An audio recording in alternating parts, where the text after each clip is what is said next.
So it's a little suspect, but you gotta work through that stuff. Is it a little offensive though when you like watch the film and you see what they're doing to Miles on every play? Yeah, it's no comment. Joel, when you look at this Giants defense, especially up front, what stands out to you about what you guys have to execute? Yeah, I mean, I think it starts with Dexter Lawrence, 97. He's a great player. I think he's been, all-pro last couple of years. Just big but twitchy, can push the pocket, stop the run, does a lot of good things. And their edges with 0 and 5, they're both dynamic edge rushers. So they got three, legit guys that can play the run and the pass. That's really where they want to be the strength of their team is that defensive line. So it's a big challenge for us. We got to try and establish a run and protect when we're called upon. How did Washington get so many yards rushing out? Was it more than just the quarterback running? Yeah, they had a few big plays. There was a short yardage one where the running back looked like he got stopped, and then he kind of squirted out, ran for like 50 yards. There was a few other big plays that, on like draws and things of that nature. But they did a good job. They stuck to the run, Really, the Giants' defense was really good in the red zone. When they got down there, obviously held them to 7 field goals, no touchdowns. But, they did a good job of kind of spreading them out and creating some creases in there for them. How good did it feel to run the ball the way you did against Jackson? Just how important is that going to be going forward with Jerome and Dante? Yeah, we want to try and, for the O-line, we want to try and establish the run. We'll do whatever they call, but get some run, tire out the defense a little bit. That first drive I felt like was like an indication of when the Browns offense has been successful the last few years. It's like ball team play drives, get touchdowns at the end, let our defense rest and go hunt the quarterback when they get out there. That's kind of the blueprint. But for us, we want to establish one, and we could have had probably 50 more yards if we didn't have like those holding calls. So it was a little frustrating because we thought we even could have been better. To the jumbo packages, like using Zach and Nick in that way, can that be beneficial for a guy who might not be getting traditional line snaps, like there were injuries and either of them needed to step in, but they were still in kind of the flow of the game? I think it's huge. I think you stay in the flow of the game because you never know when your number is going to be called. You're getting some reps out there. You're filling your hands on guys. You understand like the cadence and the tempo. You're not just ever going to get thrown in there. So it's a big thing, and I think the O-line loves seeing when 6 or 7 O-linemen are coming on the field.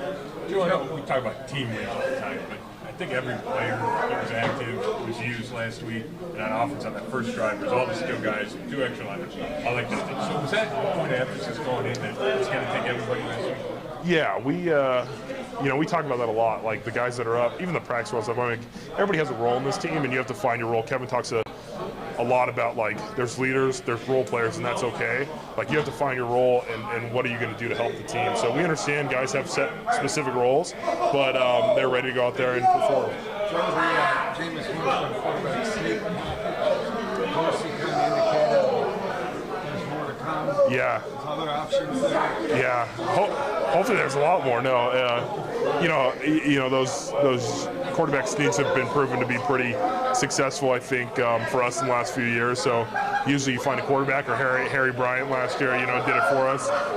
But you can't just run QB sneak every time. You saw with the Ford play, there was a nice run, around the edge on that and stuff like that. So Having an actual quarterback, than a tight end. yeah, you can throw the ball too. Yeah, exactly. Along the line of Jameis, everyone's had someone to sort of describe what he's like in the huddle. I know Wyatt sort of said he gets the crazy eyes. Jerome said he talks to you like he has a secret to tell. How do you describe Jameis when he's in that huddle? Yeah, I think he's locked in. His eyes do get real locked in. He's not blinking in the huddle for sure, but he calls the play, he pronunciates.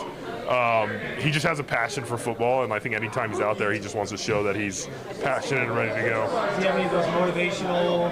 He's such a motivational speaking person. Does he say anything like that before he breaks the huddle? Or? Not before the huddle, but I mean all the time he's lifting people up, motivating people. So he's a great guy to have in the locker room. It's been great to get to know him. Last year, when you guys got creative and short yardage and even every floor, you kind of got the impression it was Callahan's creativity that created those plays, and yet who took over the baton of being creative on the coaching staff? I think it's a group effort. I mean, obviously Coach Callahan did a great job. Deuce, he installs the short yardage stuff. So, Coach Staley, Deuce, yeah. I think he installs the short yardage package, so I think he's in charge of what plays go in there. I'm sure it goes through a a committee, but he's the one that puts in the plays, and that's the play we were working on the last couple of weeks. So I'm sure it's a group effort, but Coach Callahan was great at that stuff, and I know we have a lot of good coaches that can work together to find some good plays. Joel, how long does it, in your experience, take for an offense to establish an identity within a season? I think it's ever changing. You want it to be as early as possible, but it's ever changing and week to week. I know there were some times in the past where we wanted to run the ball, and then teams start playing 6-1 fronts, and it's like, well, you can't really run the ball every play, and you end up passing the ball. So the identity is ever changing, and hopefully you establish one early, and then you can kind of have some variations off that. So is Legends weekend for the Browns for Dawson and also Jimmy Donovan? What do you make of the voice of the Browns going into the Browns Hall? Oh, it's amazing. Being here for 11 years now, you're so used to seeing him around the locker room and hearing him call the games. You hear the highlights of him calling games. I know he's special, and I know people that have lived here their whole lives even have a bigger connection to him. And I think everybody on this team and the organization have such a respect for him. So him going in is special, and I know Dawson was our best kicker of all, one of our best kickers of all time. So it's a special weekend. I know they're having alumni come back for the mock game and stuff. So it's always good to see some of the guys you played with and celebrate the history of the team. Thanks.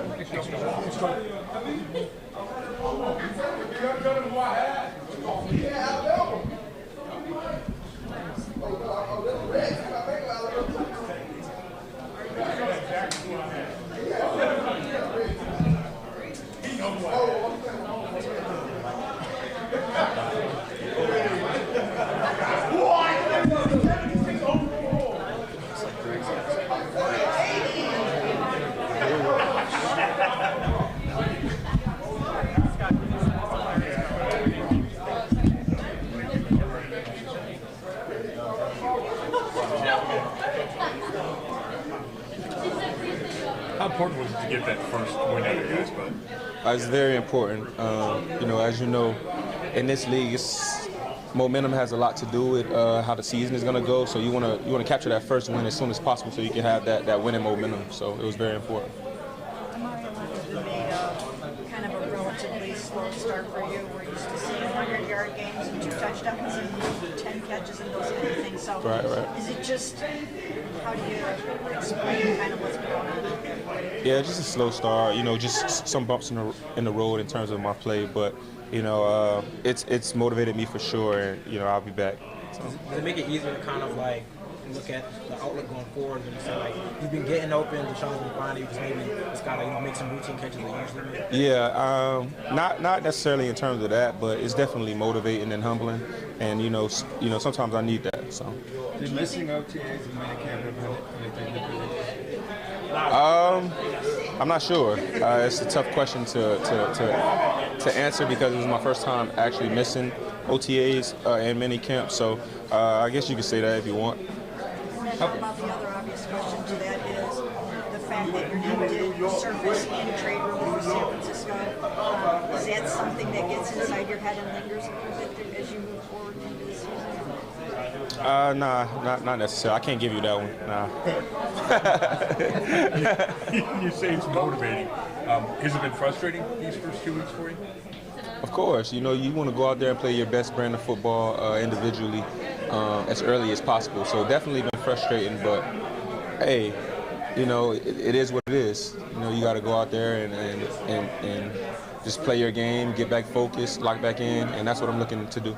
It seems like it's just an inch here, inch there. I mean, such as the pass down in Jackson on Sunday where it just all come. I mean, when you go back and watch it on film, is there something that, is it something you notice on film, or is it just a matter of, hey, that inch, we'll make that inch up, down the road?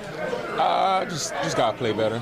I mean, I don't look at, the inch here, inch there. I mean, yeah, it does play a factor sometimes, but just me knowing my game, knowing myself, just got to go out there and play my brand of football, play up to my standards. So I haven't been doing that for the past couple of weeks, but like I said, I've been motivated. So it's time to get going. So yeah. Do you feel that at least you and Deshaun have been on the same page though these first couple of games, even though the catches and the numbers haven't been there for you? Do you feel like you two are on the same page?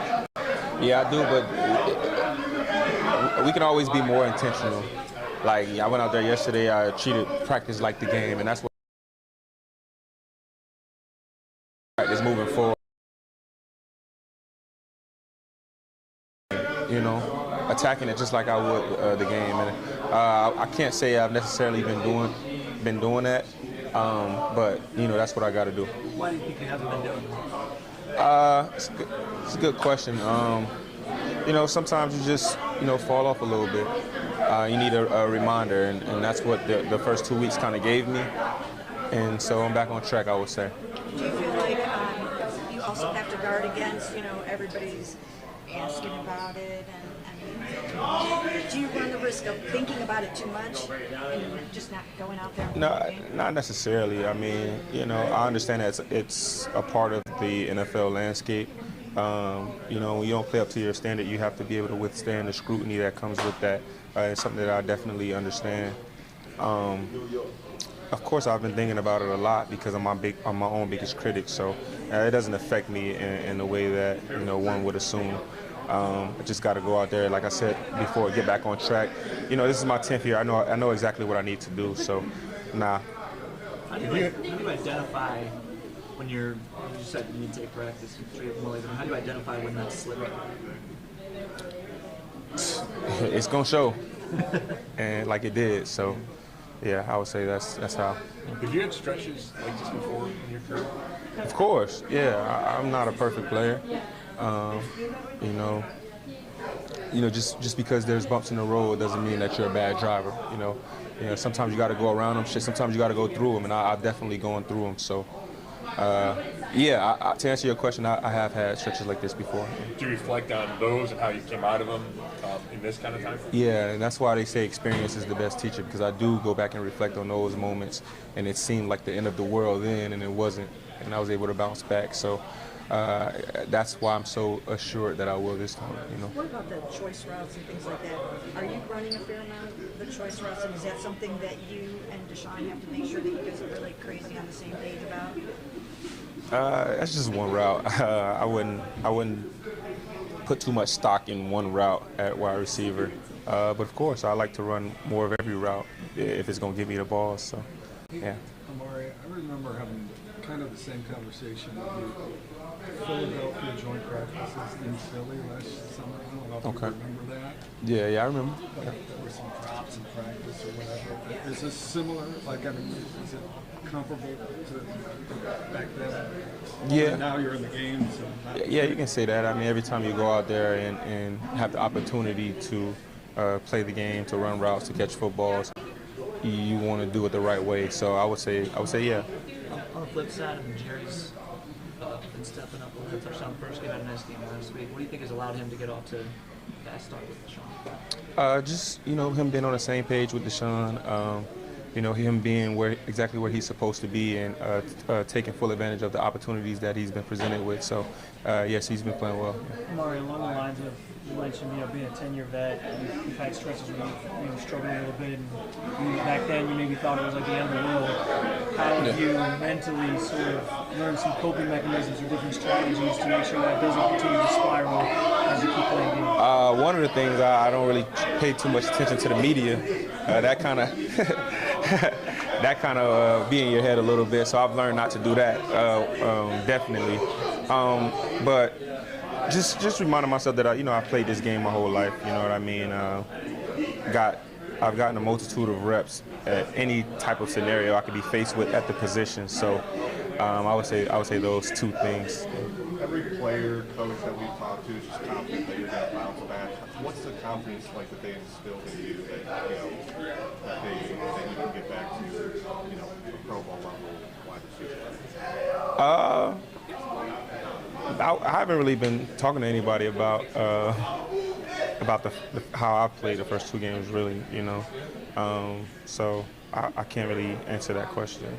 Deshaun has said a couple of times that he knows you two guys are going to be very explosive together this season. And I remember talking to you before about Deshaun's arm talent and just how amazing it is. So how much are you looking forward to you guys really connecting, clicking, and getting this thing rolling? Yeah, I'm looking forward to it, most definitely. More so to help him out, you know what I mean? I definitely have to be better for my quarterback. It's just the type of mindset that I go in with to make his job easier 100%. So, yeah, I'm looking forward to it. Amari, when you look at the receiver room as a whole, the younger guys in your room, what stands out about the progress they've made over the course of training camp and the first couple games of the season? I would just say their mentality. That's the first thing that came to my head when you asked the question. It's the mentality they have. You can tell that they really want to be great players. They work that way day in and day out. And they are great players, so it just has to show each and every Sunday, and I'm looking forward to seeing that. Yeah. What about the way last week you were super confident that Deshaun was going to be able to rebound and bounce back from the week that he had? Right. You said in the team meeting, if Deshaun, every time Deshaun plays like that, we'll have a great chance at winning. So I think he did well. I predict. I know him. I know how explosive he is. I know how great a player he is. And yeah, we went out there and got the W. Sure. All right. Thanks.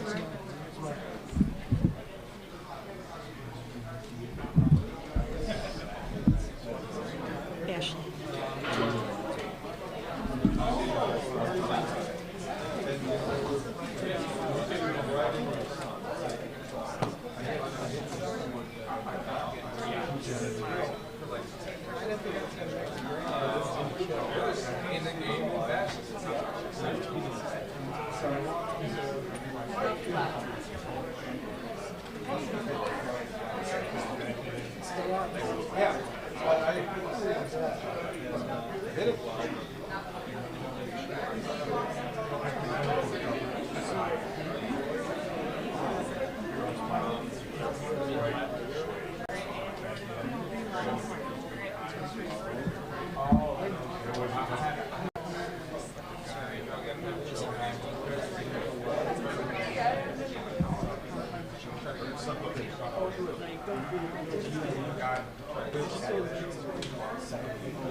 What time is it?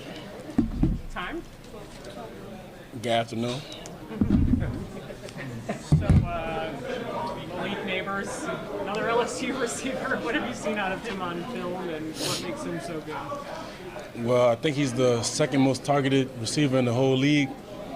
so far this season. So obviously they're trying to get him the ball. I think he had 18 targets last week, 10 receptions.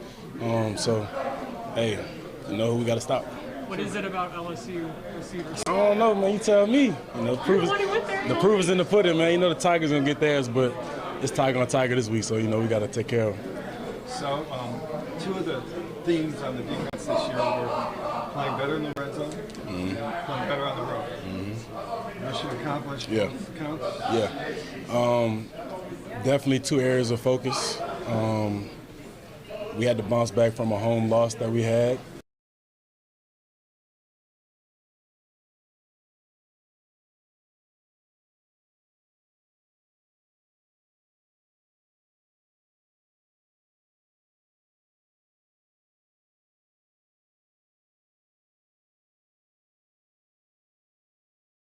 For one game, it was a good performance, but we played sloppy, man. Sloppy, very sloppy. It's a lot to clean up.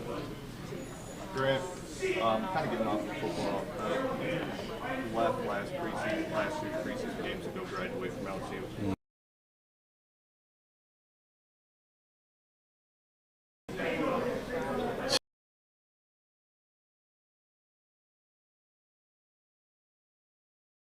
You know, they give you an opportunity, but you got to take advantage of the opportunity, you know.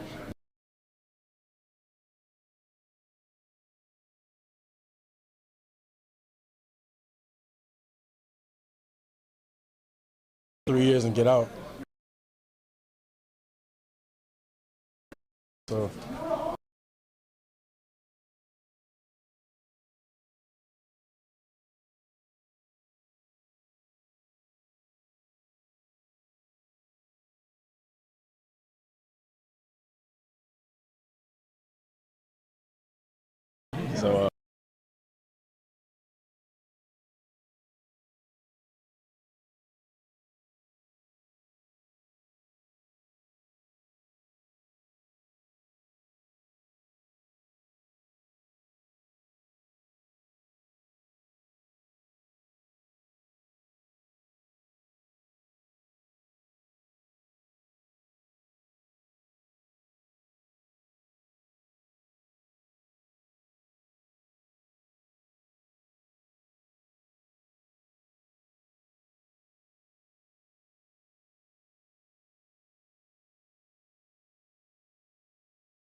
So, I think it's kind of a money area for the safeties. Money area?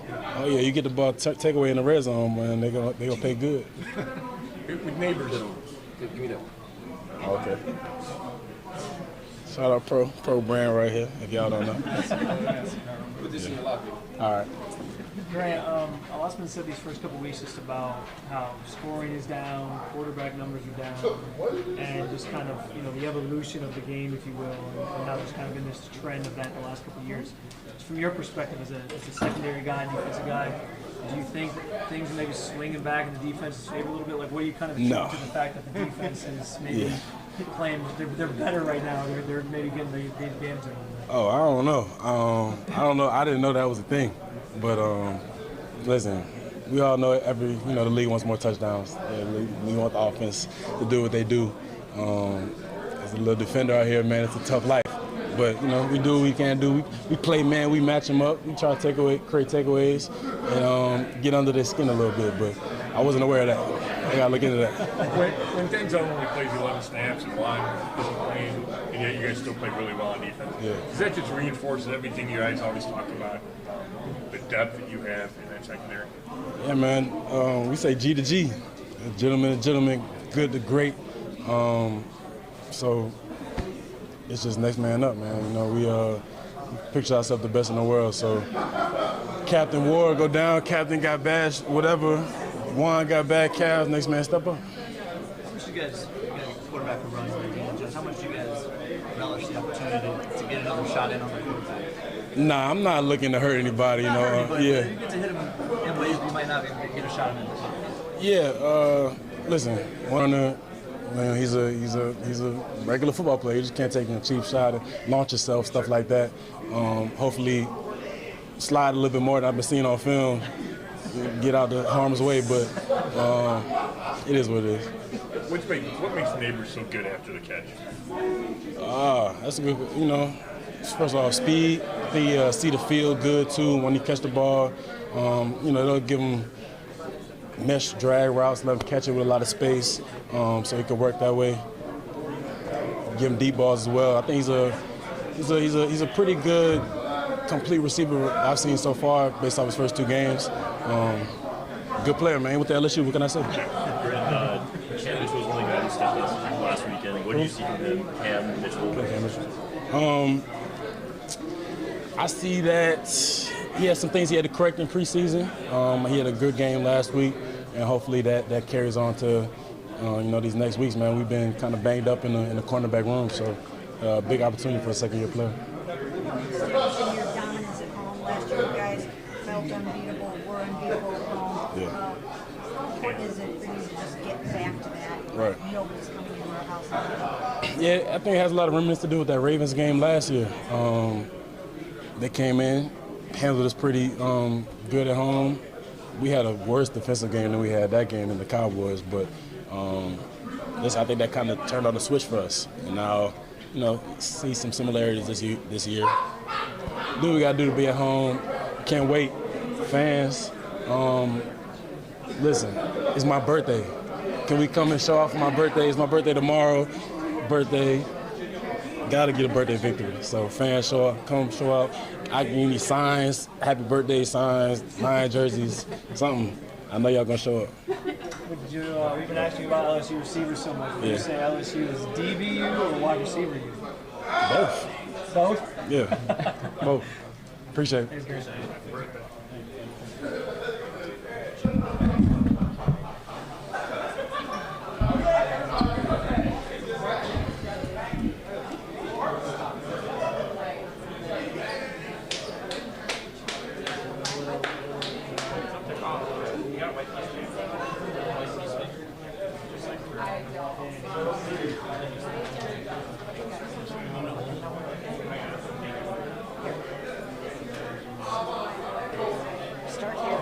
Oh, you trying to do a white balance? Yeah. I was going to say, you got to do it up here, bud.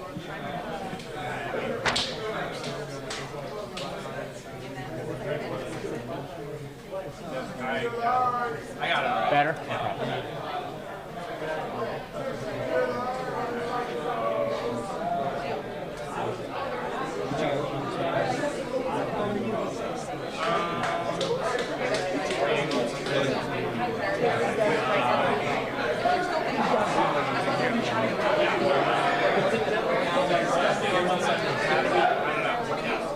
And you know what? When I talk to Jim about Dave doesn't agree. You're not going to hear this from him. You're going to hear from me.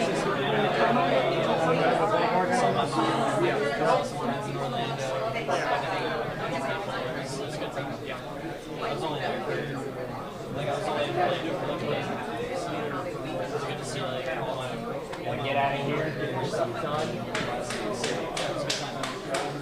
Watch it on TV. That's how we're gonna do it. You got some nice dinner, guys.